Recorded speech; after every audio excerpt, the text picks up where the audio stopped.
کہ اے پیغمبر آپ کے لیے اللہ کافی ہے اور مومنین سے وہ لوگ جنہوں نے آپ کی پیروی کی۔ اللہ تعالیٰ کا کافی ہونا تو حقیقت کے اعتبار سے کہ وہ خالق کائنات ہے، اور مومنین کا کافی ہونا اور اللہ کے ساتھ ان کے ذکر کا جڑ کر آنا یہ مجازی اعتبار سے،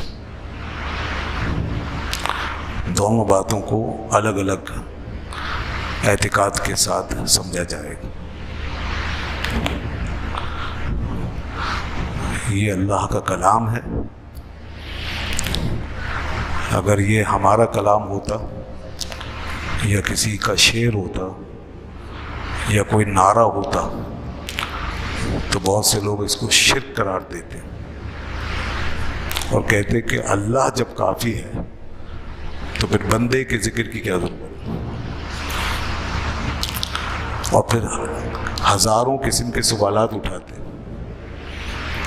کہ کیا تم اللہ کو کافی نہیں سمجھتے؟ کیا تم اللہ کے ساتھ شرک کر رہے؟ کیا تم اللہ کو محتاج سمجھتے ہو کہ اسے بندوں کی ضرورت ہے؟ تو پھر بندوں کا ذکر کیوں کرتے؟ پھر اس کے جواب میں یہ نعرہ لگتا کہ ہمیں اللہ کافی ہے،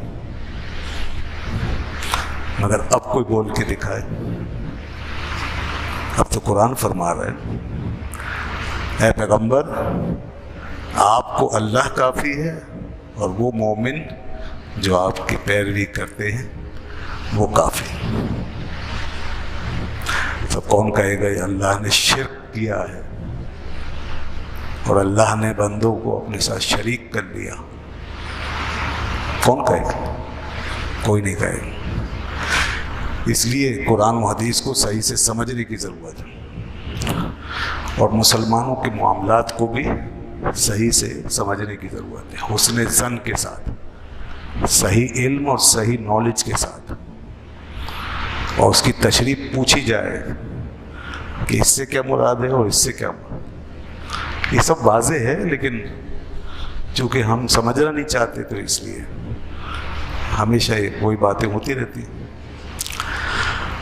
تو اللہ کافی ہے حقیقت کے اعتبار سے، اپنی شان کے اعتبار سے، خالق کائنات ہو کر، اور بندے اگر کفایت کریں یا مدد کریں تو مجاز کے اعتبار سے، اللہ کی عطا سے،